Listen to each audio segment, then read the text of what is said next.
Hello everyone, welcome to our YouTube channel JK latest info. तो आज की इस वीडियो में हम पॉलिटी का नया पार्ट कवर करने जा रहे हैं, पार्ट 10। आज से हम यहाँ पर जो इंडियन पॉलिटी में फंडामेंटल राइट स्टार्ट करने जा रहे हैं। तो ये एक लेक्चर में ख़त्म करने वाला काम है नहीं, तो इसको कम से कम 3 लेक्चर मान के चलो कि 3 लेक्चर तो कम से कम लगने ही वाले हैं। हो सकता है 4 भी बन जाएंगे, लेकिन एटलीस्ट 3 लेक्चर इस टॉपिक को लगने वाले हैं जहाँ पर हम बात करते हैं फंडामेंटल राइट्स की। तो फंडामेंटल राइट्स की बात करें, हम सभी पार्ट्स पढ़ चुके थे इंडियन कॉन्स्टिट्यूशन को, ये हेडिंग कौन से पार्ट में क्या आता है, ये सब कुछ हमने आपको ट्रिक्स की हेल्प से समझाया था किस तरह से आप इनको याद कर सकते हो। उम्मीद करता हूं अपने वो वाली वीडियोस देख लिए होंगे, अगर नहीं देखे होंगे तो जाके वो वाली वीडियो जरूर देख लेना। आपको इंडियन पॉलिटी के नाम से एक प्लेलिस्ट मिलेगी, वहाँ पे सभी वीडियोस को सीक्वेंस में अरेंज करा हुआ है, वहाँ पे जाके वीडियोस को देख सकते हो। तो वहाँ पर आपको क्या बताया था, और सबसे पहले बात कि नोट्स आपको हमेशा की तरह टेलीग्राम पे मिल जाएंगे। इस लेक्चर के जो भी नोट्स होंगे वो सब कुछ लक्ष्मीकांत की बुक आपको पता है, तो एंड में हम ये लो स्क्रीनशॉट भी वहाँ पर ऐड कर देंगे। तो टेलीग्राम ग्रुप आप जो लिंक है वो वीडियो के डिस्क्रिप्शन बॉक्स में मिल जाएगा, वहाँ पे जाके आप टेलीग्राम ग्रुप को ज्वाइन कर सकते हो, और उसमें आपको और भी कई तरह का स्टडी मटेरियल देखने को मिल जाएगा। बाकी क्विज वगैरह सब कुछ मिलते रहते हैं, वहाँ पे जाके जरूर ज्वाइन कर लेना।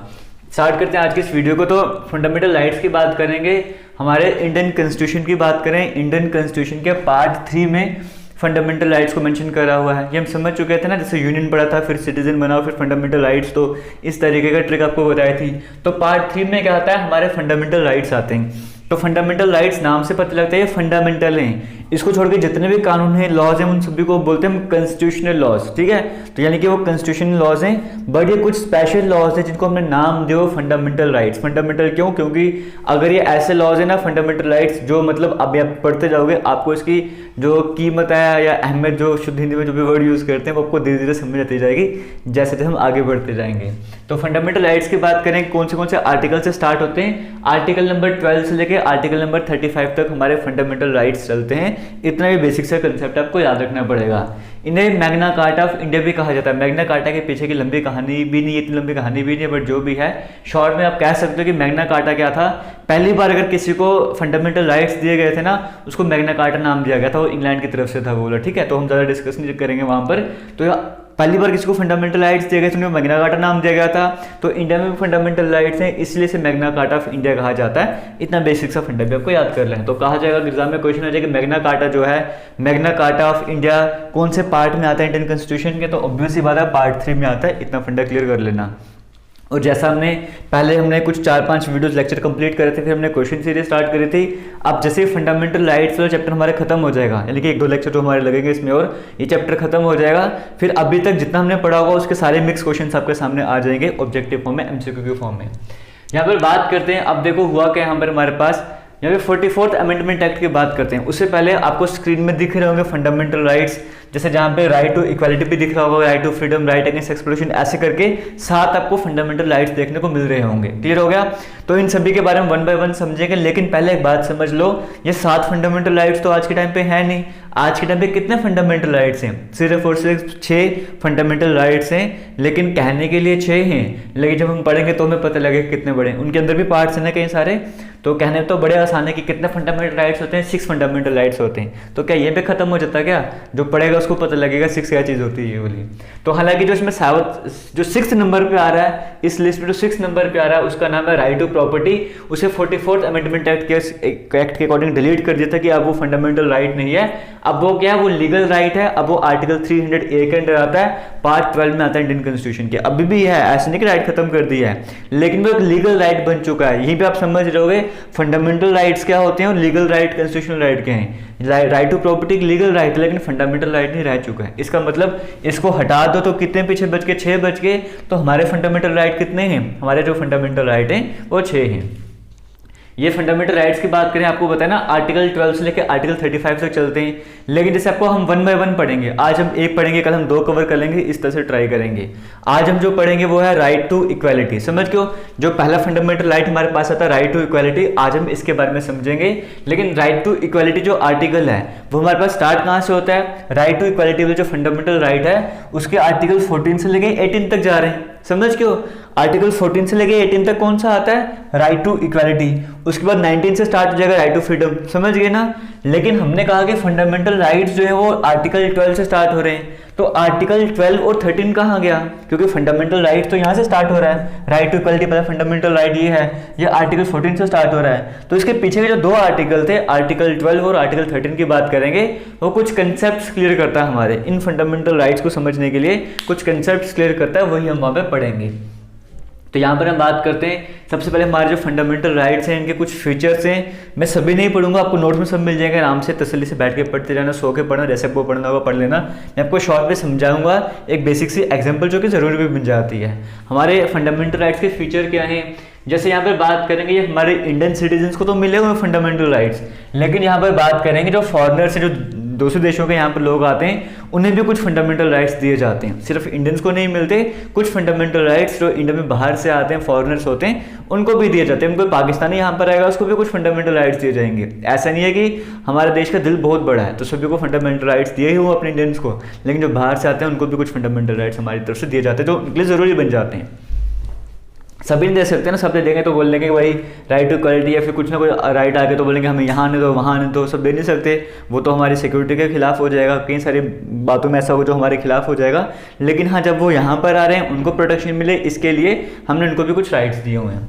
अब हम यहाँ पे बात करते हैं जो हमारे फंडामेंटल राइट्स हैं वो एब्सोल्यूट तो नहीं है, मतलब एब्सोल्यूट अगर हम बात करें क्वालिफाइड नहीं है, समझ गए, नॉट क्वालिफाइड। इसका मतलब क्या हो गया, नॉट क्वालिफाइड का मतलब कि ये ऐसा नहीं है कि हमारे जो फंडामेंटल राइट्स है ना वो जैसे हैं वैसे ही रहेंगे, वो चेंज नहीं होने वाले। चेंज होने वाले का मतलब क्या है कि वो हमेशा रहने वाले हैं। जैसे एग्जांपल की बात करेंगे, जब नेशनल इमरजेंसी लग जाएगा, नेशनल इमरजेंसी के केस में आपके फंडामेंटल राइट्स सबसे छीन ले जाते हैं, सभी नहीं छीन ले जाते। जैसे आर्टिकल 2021 की बात करेंगे, ऐसा थोड़ी कि आपसे जीने का अधिकार ही छीन लेंगे, आप जिंदगी नहीं जी सकते हो, है ना।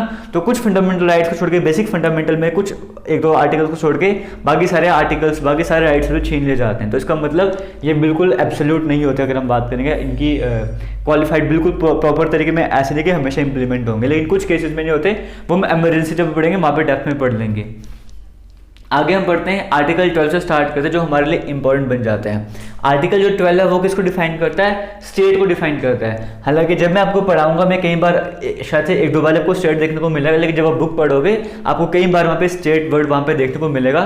तो उस स्टेट का मतलब क्या है, जैसे हरियाणा एक स्टेट है, पंजाब एक स्टेट है, वो स्टेट नहीं, उस स्टेट का मतलब समझो। स्टेट का मतलब क्या होता है, स्टेट का मतलब है कोई भी सरकार, जैसे हमारी सरकार जो सेंटर की सरकार हो गई, या पार्लियामेंट जो कानून बनाने का काम कर रहा है, ये सब किसके अंदर आ रहे हैं, जो हमारी बुक में स्टेट लिखा हुआ है, हमारे संविधान में स्टेट लिखा हुआ है, उस स्टेट के अंदर क्या कह रहा है मैं आपको बता रहा हूँ। हमारा पूरा पार्लियामेंट जो कानून बना रहा है, हमारी सेंटर की सरकार होगी, वो सारे स्टेट के अंदर आते हैं। स्टेट में जो सरकार है, स्टेट के जो गवर्नर हैं, या स्टेट की जो लेजिस्लेटिव बॉडी जो स्टेट के कानून बनाती है, वो सारे स्टेट के अंडर आते हैं। लोकल अथॉरिटीज जैसे म्यूनसिपलिटी हो गया, पंचायत वगैरह हो गया, इस तरह की जो भी चीज़ें लोकल बॉडीज वगैरह आती हैं वो सारी स्टेट के अंडर आ जाएंगी। इवन जैसे कुछ, जैसे सेल हो गया, steel authority of India limited, oil and natural gas corporation limited, life insurance company LIC वगैरह, ये सब भी स्टेट के अंडर आते हैं। कुछ प्राइवेट कंपनीज वगैरह सब स्टेट के अंडर यहाँ पे आ जाती हैं। इसका मतलब क्या, स्टेट का मतलब समझ रहे हो ना। अगर इन स्टेट ने कुछ भी पंगा करा, मतलब इन सभी में से किसने भी कुछ करा है, तो कोई भी इंसान का फंडामेंटल राइट्स का वायलेशन वगैरह हुआ है तो डायरेक्टली इन सभी को चैलेंज कर सकते हैं। यानी कि जो एक पर्सन है, कोई एक आम इंसान की बात करें, अगर उसके फंडामेंटल राइट्स का वायलेशन होता है तो वो स्टेट को डायरेक्टली जाकर तो सुप्रीम कोर्ट में या फिर कोर्ट में जाकर चैलेंज कर सकते हैं, है ना। इस तरह से अगर आपको समझना होगा कि स्टेट क्या होता है, स्टेट का मतलब को समझ आ रहा होगा, स्टेट में क्या क्या आ रहा है। मतलब स्टेट में हर एक चीज़ आ रही है, सरकारों की बात कर लो, कंपनीज की बात कर लो, हर एक चीज़ जो स्टेट के अंदर आती है। आम इंसान ही जो कंपनीज वगैरह सरकार वगैरह की बात करेंगे, सभी चीज़ें। आर्टिकल 13 की बात करते हैं। आर्टिकल 13 क्या है, आर्टिकल 12 आपको बताती है स्टेट का मतलब क्या है। आर्टिकल 13 क्या बताता है, आर्टिकल 13 बोलता है कि वो सभी कानून, ये लाइन आप देख लो एक बार, अपने आप से पढ़ लो, अगर पढ़ी जा रही है तो नहीं पढ़ी जाए टेंशन मत लो। कहा कि जो जितने भी कानून ऐसे वैसे आएंगे जो भी फंडामेंटल राइट्स को बताएंगे कि वो जो फंडामेंटल राइट्स को मतलब खत्म करने का काम करेंगे, इसमें चेंज लाने का काम करेंगे, वो सारे के सारे क्या हो जाएंगे, वॉइड हो जाएंगे। मतलब कोई भी ऐसा कानून जो फंडामेंटल राइट्स को तोड़ने का काम करता है, उस कानून को मानना ही नहीं है, वो कानून ही नहीं रहेगा। समझ गए हो। अब ऐसी क्या चीज़ें जो फंडामेंटल राइट्स को तोड़ने का काम कर रही है, वो कोर्ट वगैरह ने डिसाइड डिसाइड कर रहे हैं। वो कोर्ट का काम है ये फंडामेंटल राइट से छेड़छाड़ कर रही है या नहीं कर रही है, वो कोर्ट ने डिसाइड कर रहा है। बट ऐसा कोई भी कानून वगैरह आता है, इसका मतलब क्या है, वो जो कानून होगा वो नल हो जाएगा, वो वाइड हो जाएगा। क्योंकि अगर ऐसा करे तो फंडामेंटल राइट से चेंज हो जाएंगे ना, तो फंडामेंटल राइट्स को तोड़ने वाला कोई भी कानून रहेगा वो क्या हो जाएगा, नल, वो जीरो हो जाएगा। फंडामेंटल राइट्स जैसे हैं वैसे ही रहने चाहिए, इतना फंडा क्लियर हो गया होगा। लेकिन बाद में क्या होता कि हाँ, जैसे फिर कहा गया जो भी लॉज पार्लियामेंट ने बनाए या फिर स्टेट ने जो भी लॉज बनाए, कि बार प्रेसिडेंट कुछ अपने एंड पे कुछ लॉज बनाता है, गवर्नर की बात करेंगे, स्टेट एग्जीक्यूटिव छोटे मोटे लॉज बनाते हैं ना अपने एरिया में, जैसे ये नहीं करना वो नहीं करना, यहाँ पे इस एरिया में रिस्ट्रिक्शंस लगा दें, यहाँ नहीं आना पोस्ट, इस तरह से जो भी हम बात करेंगे वो एग्जीक्यूटिव वगैरह जो भी है ना, इन सभी को मतलब ये क्या कर दिया यहाँ पर कि अगर ये सभी इन सभी ने भी कुछ कानून ऐसे बना दिए, यानी कि ये भी अगर पार्लियामेंट में कोई ऐसी चीज बनाती है जो फंडामेंटल राइट्स को छेड़छाड़ करने का काम कर रहा है, तो वो कानून भी नल माना जाएगा, वो जीरो माना जाएगा, वो वाइड माना जाएगा। समझ गए? तो यानी कि सिंपल सा फंडा इस पूरी लाइन में पता है क्या है कि फंडामेंटल राइट्स से छेड़छाड़ नहीं करनी है। अगर फंडामेंटल राइट्स को चेंज किया तो वो कानून क्या हो जाएगा, नल हो जाएगा। लेकिन जो आगे केशवनंदा वाला केस है, आपको पहले भी बताया था, शॉर्ट में लास्ट वीडियो में एक्सप्लेन करा था, इसने ये कह दिया था कि आप इनको में भी चेंजेस ला सकते हो, लेकिन एक बात का ध्यान रखना है आपने कि जो हमारे संविधान का जो बेसिक स्ट्रक्चर है वो चेंज नहीं होना चाहिए, है ना। तो बेसिक स्ट्रक्चर आपको छोटे से एग्जांपल से समझाया था मैंने क्या है, हालांकि सिर्फ वही बेसिक स्ट्रक्चर नहीं होता है, उसके लिए आपको पूरी पॉलिटी डेप्थ में पढ़नी पड़ेगी, तब आपको समझ आ जाएगा। लेकिन बेसिक स्ट्रक्चर क्या, जो हमारा प्रेम्बल आता है उसमें जो दिया हुआ है ना, उसको बेसिक स्ट्रक्चर मान के चल सकते हो। तो बेसिक स्ट्रक्चर को हमने चेंज नहीं करना है, बाकी आप अमेंडमेंट्स वगैरह चेंजेस वगैरह ला सकते हो। ये कुछ हल्का हल्का ओवरव्यू आपको दिया है, इसमें अगर आपको डेप्थ में पढ़ना, कुछ नोट्स मिलेंगे वहाँ पे जाके पढ़ना, आपको और क्लियर होता जाएगा।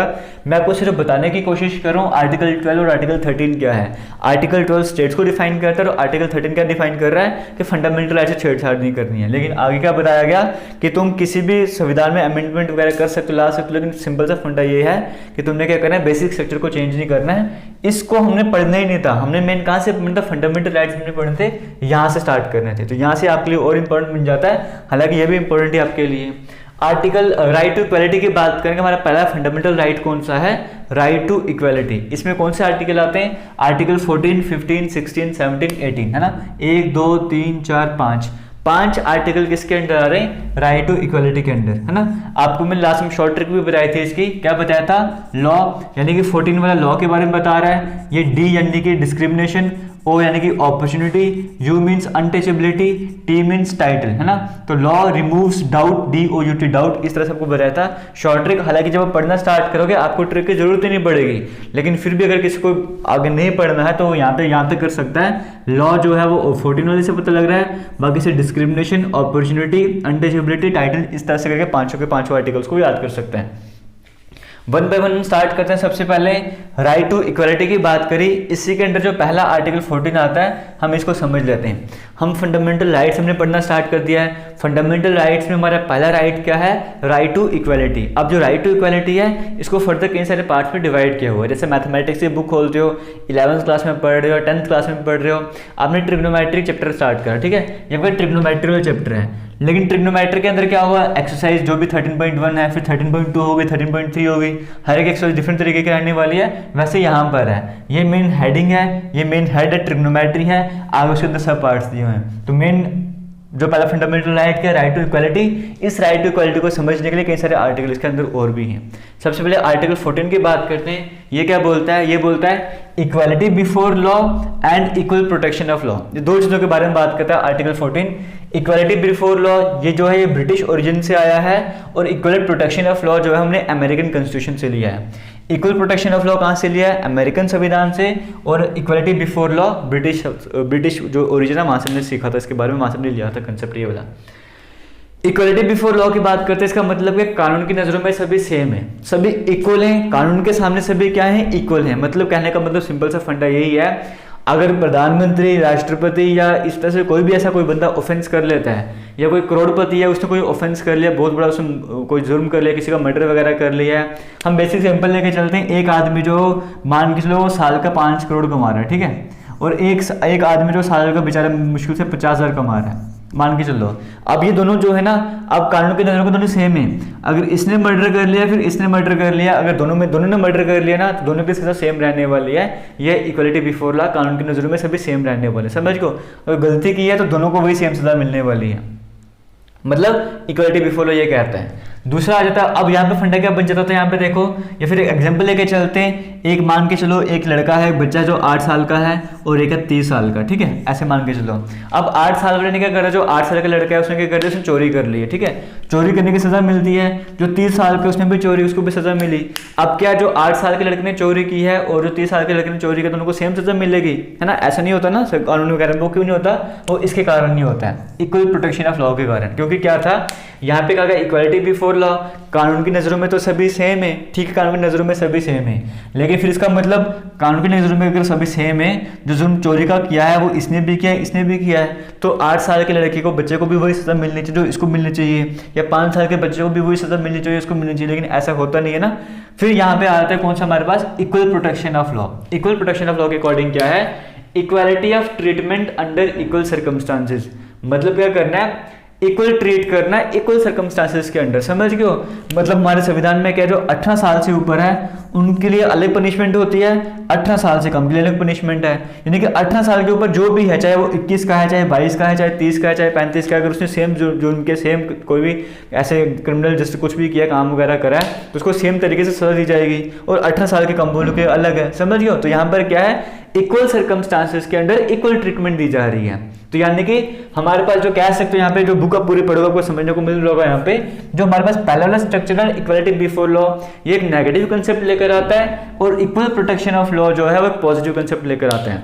लेकिन ये पूरा का पूरा समझाना है कि चला आर्टिकल 14 आपको, कि कानून की नजरों में सभी सेम है, कानून सबके लिए सेम है, सबके लिए सबकी नजरों में सेम है, लेकिन कानून जो है वो इक्वल सर्कमस्टांसेस के अंदर इक्वल ट्रीटमेंट देता है। वो देखता है कि सिचुएशन कैसी है, उस सिचुएशन के अकॉर्डिंग वो देखता है, लेकिन इसका मतलब ये नहीं कि वो अमीर और गरीब को देखता है, ऐसा कुछ भी नहीं है, समझियो? एक पर्टिकुलर सर्कमस्टांस में जाकर तो वो सभी चीजों को इक्वली ट्रीट करता है, ये इसके कहने का मतलब है। लेकिन इसमें कुछ एक्सेप्शनल केसेस जैसे अगर हम बात करेंगे, उम्मीद करता हूँ आपको ये समझ आया होगा आर्टिकल 14 क्या है, इक्वालिटी बिफोर लॉ वाला, कि कानून की नज़रों में सभी सेम है। इसको अगर कन्फ्यूजन वगैरह होती है ना, इसको सिंपल सा बाकी सब कुछ भूल जाओ जो मैंने बोला है, सिर्फ इतना याद रखो आर्टिकल 14 क्या बोलता है, इक्वालिटी बिफोर लॉ, कानून की नज़रों में सभी सेम है, सिर्फ इतनी बात याद रख लो। अब हम यहाँ पे बात करेंगे आर्टिकल 14 की बात करेंगे। यहाँ पे कुछ एक्सेप्शनल केसेस हैं, कुछ एक्सेप्शंस हैं। एक्सेप्शंस मतलब इसको हटके कुछ अलग से बातें हैं जो इनको नहीं मानती। जैसे प्रेसिडेंट की बात करेंगे, गवर्नर की बात करेंगे, वो अपने पावर्स के अकॉर्डिंग या अपने ऑफिस में रहते हुए कुछ भी काम करेंगे ना, वो उसका ज़रूरी नहीं कि वो उसके लिए आंसरेबल रहेंगे, वो अपनी मर्जी से कुछ भी कर सकते हैं वहाँ पे। और जब ये अपने ऑफिस में है, यानी कि प्रेसिडेंट, अगर कोई बंदा भी प्रेसिडेंट है, इस टाइम कोई गवर्नर है, तो उन पर किसी तरह के क्रिमिनल प्रोसीडिंग्स नहीं चला सकते हो। तो यानी कि यहाँ पे जो है इनका वायलेशन हो रहा है, लेकिन ये एक्सेप्शनल केसेस रखे गए हैं हमारे आर्टिकल 14 में, समझ गए हो? अगर ये नहीं रखोगे ना तो कई बार मतलब बड़े पंगे पड़ सकते हैं। आपको पता है जो वकील होते हैं जो इस तरह के कुछ भी कर किसी भी मतलब पोस्ट में जो इस तरह के जो कानून को अच्छे से समझते वगैरह हैं, वो इसका मिस यूज़ भी कर सकते हैं। इसीलिए हर एक चीज़ को बड़ी बारीकी से वहाँ पे एडजस्ट करा हुआ है, वहाँ पे सब कुछ बना के रखा हुआ है ताकि किसी भी तरह की नाइंसाफ़ी ना हो किसी के साथ। तो आर्टिकल 14 हमारे पास ही आता है, समझ गए हो? और आप बोलोगे फिर तो कुछ भी कर सकते हैं, इनका इम्पीचमेंट का प्रोसेस होता है, इनको बाहर निकाला जा सकता है अगर गलत काम करते हैं, फिर बाहर निकालने के बाद जो मर्जी करो इनके साथ, समझ गए हो? ये तरीका आपके सामने आपको समझ आ रहा होगा, हम क्या कहने की कोशिश करें, क्या समझाने की आपको मैं बात कर रहा हूँ। तो आर्टिकल 14 आपको समझ आ गया, equality before law and equal protection of law क्या यहाँ पर कहते हैं। आगे चलते हैं, आर्टिकल 15 की बात करते हैं। फिर से बोलूंगा, जिसको ज़्यादा डेप्थ में नहीं जानना है वो यहाँ पे रख देना 14, 15, 16, 17, 18। 14 जो है वो लॉ से रिलेट करता है, ये डिस्क्रिमिनेशन, अब हम उसी की बात करेंगे डिस्क्रिमिनेशन की। आपको यहाँ पे देखने को मिल रहा होगा, एक सेकेंड रुक जाओ, क्या देखने को मिल रहा होगा आपको?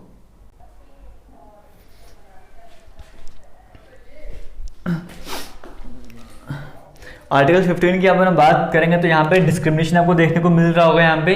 तो आर्टिकल 15 क्या बोलता है? Prohibition of discrimination on grounds of religion, race, caste, sex, place of birth, ठीक है, इस तरह से कहता है। मतलब यहाँ पर क्या है, डिस्क्रिमिनेशन की बात करी जा रही है कि यहाँ पे डिस्क्रिमिनेशन नहीं होगा रिलीजन के बेसिस पे, रेस के बेसिस पे, कास्ट के बेस में, सेक्स के बेस में, प्लेस ऑफ बर्थ यानी कि रेजिडेंस के हिसाब से आप किसी से डिस्क्रिमिनेशन नहीं कर सकते हो, किसी से भेदभाव नहीं कर सकते हो। आर्टिकल 14 क्या कह रहा था कि कानून की नज़रों में सभी सेम है, और आर्टिकल 15 क्या कह रहा है, आप किसी से भेदभाव नहीं कर सकते हो, समझ गए हो? जैसे यहाँ पर कहा गया है कि जैसे एक्सेस टू शॉप्स, कई सारे एग्जाम्पल आपको बुक में मिल जाएंगे, ठीक है। जैसे यानी कि ऐसा नहीं कि आप अगर कोई पर्टिकुलर शॉप है तो वहाँ पर अगर आप जैसे मान के चलो रिलीजन के एग्जाम्पल लेके चलेंगे, वहाँ पर आपको बोलेगा कि आप क्रिश्चियन धर्म को फॉलो करते हो, आप इस शॉप पर नहीं जा सकते हो, या आप हिंदू हो तो आप ये शॉप में जा सकते हो, मुस्लिम हो तो ये शॉप में जा सकते हो। ऐसा होता क्या? ऐसा नहीं होता ना। या फिर पब्लिक रेस्टोरेंट्स की बात कर लो, क्या किसी पब्लिक रेस्टोरेंट में ऐसा होता है कि वहाँ पे ये कंडीशन रखी होती है कि ये सिर्फ मुस्लिम्स के लिए है या फिर ये सिर्फ हिंदूज़ के लिए है? ऐसा कुछ नहीं होता ना। हाँ, वो अलग चीज़ है कि वो उस तरह से बना सकते हैं उसको कि वहाँ पे मतलब उसका जो स्ट्रक्चर है वो उस तरह का बना, लेकिन ये ज़रूरी नहीं कि वहाँ पे मना करेंगे आपको आने के लिए। कोई इस तरह से रिस्ट्रिक्शन वहाँ पे नहीं लगा सकता आपके ऊपर। या फिर जैसे हम बात करेंगे होटल्स वगैरह हो गए, या जैसे पब्लिक बसेस की बात कर लो, पब्लिक रोड की बात कर लो। कैसा होता है कि किसी रोड पर लिखा होगा ये रोड जो है सिर्फ मुस्लिम्स के लिए बनी है, हिंदूज़ के लिए बनी है, क्रिश्चियंस के लिए बनी है, सिख्स के लिए बनी है, यहाँ पे सिर्फ सरदार ही आ सकते हैं, बाकी कोई नहीं आ सकता। ऐसा कुछ नहीं होता ना। तो यानी कि हम किसी से भेदभाव नहीं कर सकते उनके धर्म के आधार पर, उनके कास्ट के आधार पर। ये सारी चीज़ें यहाँ पे लिखी हुई हैं कि उनका जेंडर क्या है, कौन सा है, वो कहाँ के रहने वाले हैं, समझ गए। ऐसा तो नहीं होगा बोलेंगे भाई यहाँ पे जम्मू में जो बठिंडे के रहने वाले हैं या फिर जो उधमपुर के रहने वाले हैं या फिर जो कुपवाड़ा के रहने वाले हैं वो यहाँ नहीं आ सकते, वहाँ नहीं। ऐसा कुछ नहीं है। इसका मतलब ये कौन सा आर्टिकल हमें रोकता है ये सब करने से? आर्टिकल 15 कहता है कि हम किसी से भी डिस्क्रिमिनेशन वगैरह नहीं करेंगे। 14 क्या कहता है कि कानूनी नज़रों में सभी सेम है, और 15 क्या कहता है कि हम किसी से डिस्क्रिमिनेशन वगैरह नहीं करने जा रहे हैं। और यहाँ पे एक्सेप्शनल केसेस की बात करेंगे। एक्सेप्शन यहाँ पर क्या है? स्टेट की बात करें, किसी पर्टिकुलर स्टेट आपको बता दिया कि स्टेट वर्ड यूज़ होगा, मैंने एक ही बार यहाँ पे यूज़ किया है। स्टेट जो है हालांकि वो कुछ स्पेशल प्रोविजंस दे सकता है। जैसे अगर बात करेंगे वुमेन की बात करेंगे, चिल्ड्रंस की बात करेंगे, उनको कुछ प्रोविजंस दे सकते हैं। जैसे कि सीट्स वुमेन के लिए कुछ लोकल बॉडीज़ हैं, जैसे पंचायत वगैरह हो गया, वहाँ पे सीट्स रिजर्व करके रख सकता है वुमेन के लिए। या फिर बच्चों को फ्री एजुकेशन प्रोवाइड कर सकते हैं। अब इसका मतलब तो ये नहीं है ना कि हम उनसे डिस्क्रिमिनेशन कर रहे हैं वुमेन्स का। मतलब अगर हम बात करें वुमेन्स के लिए सीट्स वहाँ पे रख दिया, बच्चों को फ्री एजुकेशन दे रहे, डिस्क्रिमिनेशन है एक तरह का। ये धर्म के आधार पर डिस्क्रिमिनेशन है या बर्थ के हिसाब से ऐसा कुछ नहीं है ना ये। तो इसका मतलब हाँ ऐसा कर सकते हैं। ये क्यों करा जा रहा है? क्योंकि ये काफ़ी समय से इन पर प्रेशर बना होता है। फिर कुछ बैकवर्ड क्लासेस की बात कर लो, इनके लिए स्टेट कुछ अपनी तरफ से एफर्ट्स वगैरह लगाता है ताकि इनको भी इक्वालिटी तक पहुंचाया जाए। इनको भी जो पहले इनके साथ मतलब भेदभाव वगैरह करा गया था वो सब कुछ कंपनसेट करा जा सके। इस तरीके से यहाँ पे कुछ SC ST के लिए स्पेशल कंसेशन होते हैं, फ्री कंसेशन होता है स्कूल वगैरह में, है ना। ये कुछ एक्सेप्शनल केसेस हैं, लेकिन इसको हम ये नहीं बोल सकते कि भेदभाव चल रहा है सबके साथ। ये डिस्क्रिमिनेशन नहीं है, एक्सेप्शनल केसेस हैं हमारे पास। हालांकि बाकी किसी भी तरह का डिस्क्रिमिनेशन हो religion, race, caste, sex, place of birth के हिसाब से वो टॉलरेट नहीं किया जाएगा, वो एक अपराध है, ऐसा कह सकते हो। तो आर्टिकल आपको 14 समझ आ गया होगा, राइट टू इक्वालिटी क्या था। आर्टिकल 15 आपको समझ आ गया होगा, डिस्क्रिमिनेशन भेदभाव नहीं होगा। समझ कि जिसको कन्फ्यूजन ला रहा है, 14 समझो क्या है, कानून की नज़रों में सभी सेम है। 15 क्या है, भाई कोई भी भेदभाव नहीं करेगा। आगे चलते हैं आर्टिकल 16 की तरफ। ओ से हमारे पास अपॉर्चुनिटी था, तो यहाँ पर क्या है, equality of opportunity. Public employment मतलब कोई भी नौकरी छोकरी की बात करोगे, छोकरी मतलब नौकरी की बात करूँ मैं, और राइम कर लिया मैंने, नौकरी की बात करेंगे तो वहाँ पे इक्वालिटी ऑफ अपॉर्चुनिटी, सबको बराबर की अपॉर्चुनिटी दी जाएगी। कोई भी भेदभाव नहीं करा जाएगा रिलीजन के बेस पे, रेस के बेस पे, कास्ट, सेक्स, डिसेंट, रेजिडेंस, इन सभी के बेसिस पे आपसे किसी भी तरह का भेदभाव नहीं करा जाएगा। आप सभी को इक्वली ट्रीट करा जाएगा। अब अगर ये वर्ड्स नहीं मेंशन किए होते ना, रिलीजन, रेस वगैरह ये सब कुछ नहीं मेंशन करा होता या फिर एटसेट्रा लिख दिया होता, तो यहाँ पे कुछ ऐसा हो सकता था कि भाई कुछ समझदार लोग या कुछ ज़्यादा जो पढ़ लिख ज़्यादा लोग वगैरह वो कोर्ट में पहुँच जाते कि भाई ये जो एग्ज़ाम है, ये अगर हम एग्ज़ाम की बात करेंगे, यहाँ पे वैकेंसी निकली है भाई, उसके लिए क्या बोलते हैं लेफ्टिनेंट जनरल बोल रहा हूँ मैं, लेफ्टिनेंट के लिए वैकेंसीज निकली हैं जहाँ पे ग्रेजुएशन वगैरह चाहिए। तो वहाँ पे जो 10th पास है वो बोलेगा भाई मुझे भी वहाँ पे ले लो, क्योंकि भाई यहाँ पे लिखा हुआ आर्टिकल 16 में इक्वालिटी ऑफ अपॉर्चुनिटी कि पब्लिक इंप्लॉयमेंट वगैरह होगा पे सबको कोई अपॉर्चुनिटी दी जाएगी ना। तो यानी कि एजुकेशनल बेसिस पे, इस तरह के बेसिस पे वहाँ पे हम क्या कर सकते हैं, वहाँ पे अपने एक पैरामीटर सेट कर सकते हैं। लेकिन आप ये नहीं बोल सकते कि अगर लेफ्टिनेंट की वैकेंसी निकली है तो वहाँ पे हिंदू ही जाएंगे, सिर्फ मुस्लिम नहीं जाएंगे, मुस्लिम जाएंगे हिंदू नहीं जाएंगे, सिख जाएंगे वो नहीं जाएंगे। ऐसा हम नहीं कर सकते, समझ गए। ये सारी चीज़ें उसके अंडर आती हैं। इसका मतलब ये नहीं कि आप कुछ भी नहीं कर सकते हो, कुछ पैरामीटर सेट कर सकते हो, वरना तुम रिक्रूटमेंट कैसे कंप्लीट करोगे। सिर्फ इन बेसिस पे हम यहाँ पर क्या है, डिस्क्रिमिनेशन नहीं कर सकते। एक सेकेंड, तो यहाँ पर थोड़ा लाइट का इशू चल रहा है आज, बारिश, आपको पता ही होगा। आप लाइव आज मतलब आज के दिन जिस दिन मैं वीडियो अपलोड करूँ उसी दिन वीडियो देख रहे हो तो आपको समझ आ रहा होगा यहाँ पे कि लाइट का इशू चल रहा है, लाइट बंद हो रही है, इसीलिए थोड़ी स्क्रीन में प्रॉब्लम आ रही थी। अभी थोड़ा सा ओके होगा तो स्टार्ट करते हैं फिर इस वीडियो को। तो यहाँ पे मैं आपको आर्टिकल कौन समझा था, आर्टिकल 16 यहाँ पे समझा रहा था आपको मैं यहाँ पर, और पीछे सब कुछ गिरता जा रहा है, आहिस्ते से चलना पड़ेगा। ठीक है, यहाँ पर बात करते हैं आर्टिकल 16 की बात करते हैं कि अपॉर्चुनिटी के बेसिस पे यहाँ पे इक्वालिटी की सबको प्रॉपर वगैरह क्या बोल रहा हूँ मैं, equality of opportunity, public employment की बात करेंगे, सरकारी नौकरी वगैरह होगी वहाँ पे सबको इक्वली ट्रीट करना है, रिलीजन रेस वगैरह इनके बेसिस पे जो भी सब कुछ लिखा हुआ है। एक्सेप्शनल केसेस के अंदर से आपको बताया। पार्लियामेंट की बात करेंगे, वो रेजिडेंस को कंडीशन बना सकते, जैसे आंध्र प्रदेश होगा, तेलंगाना, कुछ ऐसी जगह है जहाँ पे वो पर्टिकुलर वहाँ के लोगों के लिए सीट्स रिजर्व कर सकते हैं कंडीशंस को देखते हुए। फिर बात करेंगे बैकवर्ड क्लासेस को रिजर्वेशन वगैरह दी जा सकती है। तो इसका मतलब यहाँ पर होगा ना कि सभी के लिए सब कुछ सेम है, तो कुछ लोगों को स्पेशल रिजर्वेशन क्यों दी जा रही है, ये क्यों ऐसा हो रहा है, इक्वालिटी ऑफ अपॉर्चुनिटी के खिलाफ जा रहे हैं ना, इसका मतलब कैसे कह सकते हो ऐसे, तो इसलिए हम बोलते हैं एक्सेप्शनल केसेस हैं। लेकिन एक तरह से देखा जाए तो ये इक्वालिटी ऑफ अपॉर्चुनिटी कंसेप्ट तो ठीक है, इनको भी हम इक्वालिटी ऑफ अपॉर्चुनिटी प्रोवाइड करेंगे। काफ़ी टाइम से जो है वो इनकी तरफ ध्यान नहीं दिया गया था, अब हम इनको ऊपर कंपनसेट करने की कोशिश कर रहे हैं यहाँ पर। तो ये बैकवर्ड क्लासेस की अगर हम बात करें, मंडल कमीशन बड़ा फेमस कमीशन, अगर आप सुनते हो यहाँ पर आपने सुना होगा इसके बारे में। 1953 में क्या हुआ था, पहला बैकवर्ड क्लास कमीशन बनाया गया था, काका कालेकर के अंडर चेयरमैनशिप के अंडर आया था। तो इनको कहा गया था कि आपने क्या करना है, जितने भी बैकवर्ड क्लासेस हैं उनका पूरा ब्यूरो तैयार करो, रिपोर्ट तैयार करो, कितनी बैकवर्ड क्लासेस हमारे यहाँ पे एग्जिस्ट वगैरह करती है, फिर आगे हमारी डिटेल सबमिट करो। इन्होंने रिपोर्ट सबमिट कर दी, कहते हैं कि 65 से लेकर 70% तक रिजर्वेशन दो भाई। जो भी नौकरियाँ होती हैं, नौकरी में कम से कम 60-70% जो है वो इन बैकवर्ड क्लासेस का मतलब कि उसमें SC ST नहीं है, SC ST को छोड़ के और भी कई सारी ऐसे क्लासेस हैं, कैटेगरीज हैं जो कि बैकवर्ड क्लासेस के अंडर आती हैं। तो इन सभी को 65-70% की रिजर्वेशन मिलनी चाहिए, ऐसा कहा गया था। लेकिन वो कोर्ट ने कहा नहीं भाई इतना तो हम नहीं कर सकते हैं। फिर सेकंड जो है वो सेकंड बैकवर्ड क्लास कमीशन बना था 1979 में, BP मंडल उसके चेयरमैन थे, तभी मंडल कमीशन कहा जाता है। तो इन्होंने जो अपनी रिपोर्ट सबमिट करी थी उसमें कहा था कि 3743 कास्ट अभी भी ऐसी हैं जो कि बैकवर्ड क्लासेस की कैटेगरी में आती हैं। इसमें SC ST को हमने इंक्लूड नहीं करा है, लेकिन उनको छोड़ने के बाद भी 3743 कास्ट ऐसी आती हैं और ये पूरी पॉपुलेशन का 52% है, पूरी पॉपुलेशन का 52% है। तो फिर कहा गया था कि जो अगर ये जो कास्ट की बात करें, बैकवर्ड क्लासेस की बात करें, इनको 27% की रिजर्वेशन मिलनी चाहिए, क्योंकि कंडीशन ये थे कि 50% से ऊपर रिजर्वेशन नहीं मिलेगी कैटेगरी वालों को, टोटल मिला के तो 50% से ऊपर नहीं जाना चाहिए। तो अभी तक ये था कि SC को 15 मिल रही थी, ST को 7.5 मिल रही थी, तो कहा OBC को 27% दे दो, इन सभी को मिला दोगे तभी 50% नहीं पहुंचेगा, उससे थोड़ा कम ही रहेगा। तो ये बात मान ली थी कि हाँ OBC वालों को 27% का जो है वो जॉब वगैरह की बात करेंगे, वहाँ पर जो है इनको रिजर्वेशन वगैरह मिला करेंगे, वहाँ पर सीट्स इनकी रिजर्व रहा करेंगी। ये फंडा यहाँ पे क्लियर हो गया था। लेकिन फिर यहाँ पे कहा गया था कि इन्होंने एक बात और बोलते कि 10% की रिजर्वेशन उनको भी मिलनी चाहिए जो चाहे हायर कास्ट को बिलोंग करते हैं लेकिन इकोनॉमिकली वो वीक हैं, वो बात उससे नहीं मानी गई थी। और साथ में ये भी कहा गया था कि OBC में 27% की रिजर्वेशन तो मिलेगी, लेकिन जो क्रीमी लेयर है, मतलब जो लोग OBC कैटेगरी में आते हैं लेकिन अच्छे खासा पैसा कमाते हैं, तो उनको रिजर्वेशन नहीं मिलने वाली है। इस तरह की बातें भी यहाँ पर कही गई थी। तो यहाँ पर हमारे पास इक्वालिटी ऑफ अपॉर्चुनिटी को समझ आ गया होगा, उसके एक्सेप्शनल केसेस भी आपको समझ आ गए होंगे।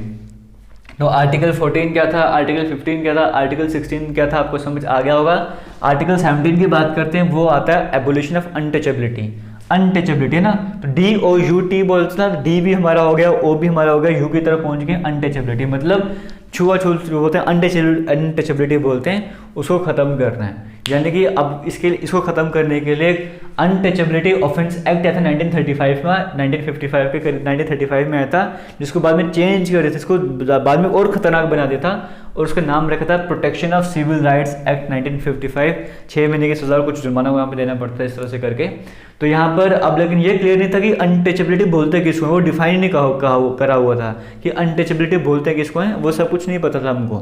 तो इसके लिए क्या हुआ, मैसूर हाई कोर्ट की जजमेंट थी, उसके अकॉर्डिंग उन्होंने बताया था यहाँ पर कि ये अनटचेबिलिटी होता क्या। अनटचेबिलिटी का मतलब उन्होंने ये बताया था कि अनटचेबिलिटी का मतलब है कि अगर कोई पर्सन है, वो किसी पर्टिकुलर मतलब जैसे बर्थ के अकॉर्डिंग है ना, कि उसका जन्म इस घर में हुआ या वो इस धर्म में उसका जन्म हुआ या इस जाति का वो मतलब जन्मा है, वो लड़का जो है लड़की जो भी है, अगर इस बेसिस पे उसे डिस्क्रिमिनेशन करा जाएगा या उसको अलग रखा जाएगा तो वो अनटचेबिलिटी होगी। समझियो, इसका मतलब है अनटचेबिलिटी, मतलब पर्टिकुलर को जैसे एक कैटेगरी मान के चलो या सब कैटेगरी मान के चलो, उस कैटेगरी अंदर कोई किसी का जन्म वगैरह हुआ है तो इस बेसिस पे हम उसे डिस्क्रिमिनेशन कर रहे हैं, उसे अलग अलग रह रहे हैं, तो ये है अनटचेबिलिटी। समझ गयो, ये नहीं है कि अनटचेबिलिटी का मतलब कि कुछ भी तुम मान के चलो कि हाँ ये इस बंदे ने गलत काम कर रहा है तो सोसाइटी इसे अलग हो रही है, तो ये अनटचेबिलिटी। तो वो जो गलत इंसान था वो जाके कोर्ट में बोलेगा आर्टिकल 17 को मैं यूज़ कर रहा हूँ, इन सभी को क्या करो, सजा दे दो, इन्होंने मेरे फंडामेंटल राइट का वायलेशन वगैरह करा। ऐसा नहीं हो सकता ना।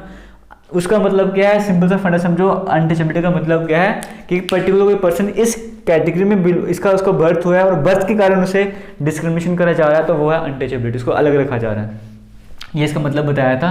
और आर्टिकल 18 की बात करेंगे। आर्टिकल 18 हमारे पास आता है एबोलिशन ऑफ टाइटल्स, मतलब हम टाइटल्स नहीं ले सकते। जैसे कोई भी इंडियन है या कोई भी फॉरेनर जो इंडियन कंपनी में काम कर रहा है वो कोई भी टाइटल्स एक्सेप्ट नहीं कर सकते। जैसे पहले महाराजा, हमारे जम्मू की बात कर लो, डोगरा डायनेस्टी की बात कर लो, महाराजा रणबीर सिंह, गुलाब सिंह, GRP के सीक्वेंस में बड़ी थी, प्रताप सिंह है ना, हरी सिंह, इस तरह से करके। तो कहा था कि अब जो आगे आने वाले जनरेशन वगैरह है ना वो इस तरह के टाइटल्स वाले महाराजा वगैरह वो अपने नाम के पीछे इस तरह के टाइटल्स नहीं डाल पाएंगे। दीवान बहादुर कहीं भी आपको सही और टाइटल हमें बुक में देखने को मिलेंगे। मेरे जो पहले टाइटल हुआ करते थे आज के टाइम पे वो टाइटल कोई भी एक्सेप्ट नहीं करेगा। इस तरह की बातें यहाँ पर करी गई थी एबोलिशन ऑफ टाइटल्स में। और साथ ही यहाँ पे कहा गया था कि कोई भी सिटीजन या फिर कोई भी फॉरेनर अगर इंडियन कंपनी में काम कर रहा है वो किसी ऑफिस ऑफ प्रॉफिट, मतलब कहीं से कहीं किसी कोई सरकारी नौकरी वगैरह कर रहा है वो कहीं और से या सैलरी वगैरह नहीं ले सकता, मतलब फॉरेन से वो पैसे नहीं मंगा सकता है। इस तरह की बातें करी गई थी। और यहाँ पर कहा गया था, लेकिन 1996 की सुप्रीम कोर्ट की जजमेंट थी, उसमें कहा था कि जो भारत रत्न पद्मश्री कुछ लोगों को मिलता है ना, हम उनके नाम के पीछे भारत रत्न लगाते हैं, पद्मश्री वगैरह लगाते हैं, तो ये अलाउड है, इसमें कोई प्रॉब्लम नहीं है, कोई टाइटल वगैरह नहीं, इसको तुम यूज़ कर सकते हो। समझ गए हो? तो इस तरह की बातें यहाँ पर करी गई थी। तो एबोलिशन टाइटल्स का मतलब आपको समझ आ रहा होगा। हाँ, जैसे ये नहीं कि तुम मतलब, हाँ जैसे किसी ने जैसे इंजीनियरिंग की डिग्री करी तो पीछे ER लगा सकता है, समझ को, इस तरह के काम हो सकते हैं। लेकिन ऐसा नहीं है कि तुम महाराजा ये वो, क्योंकि वो है ना कि बाय बर्थ नहीं है। इंजीनियर का बेटा इंजीनियर लगा देगा, और जैसे वो किसी ने डॉक्टर बना उसका बेटा आगे डॉक्टर लगा देगा, ऐसा तो होने नहीं वाला। वो पर्टिकुलर उसकी एबिलिटी के कारण उसको मिले डॉक्टर टाइटल तो ठीक है। ये महाराजा इस तरह के टाइटल आपको नहीं मिलेंगे। ये रहा एबोलिशन ऑफ टाइटल्स वाला फंडा, यहाँ पे आपको देखने को मिल रहा होगा। तो ये थे हमारे पास जो राइट टू इक्वालिटी के अंदर लॉज आते हैं। उम्मीद करता हूँ आपको समझ आ रहा होगा। अगर नहीं समझ आया होगा तो फिर जो बोलता है आपको शॉर्ट में वो कवर कर लेना, बाकी फिर कमेंट सेक्शन में बता देना, हम और इम्प्रूवमेंट वगैरह करेंगे। बाकी हिस्ट्री की इंपॉर्टेंट MCQ वाली प्लेलिस्ट हम स्टार्ट कर चुके हैं, क्योंकि मॉडर्न हिस्ट्री आपको ऑलरेडी कवर करवा चुके हैं। उसकी MCQ सीरीज चल रही है, वो जाके ज़रूर देख लेना। और किसी तरह का डाउट होगा तो कमेंट सेक्शन में कमेंट ज़रूर पूछना। वीडियो अच्छी लग रही होगी तो भी बताना, नहीं भी लग रही होगी तो भी बता देना। Thank you.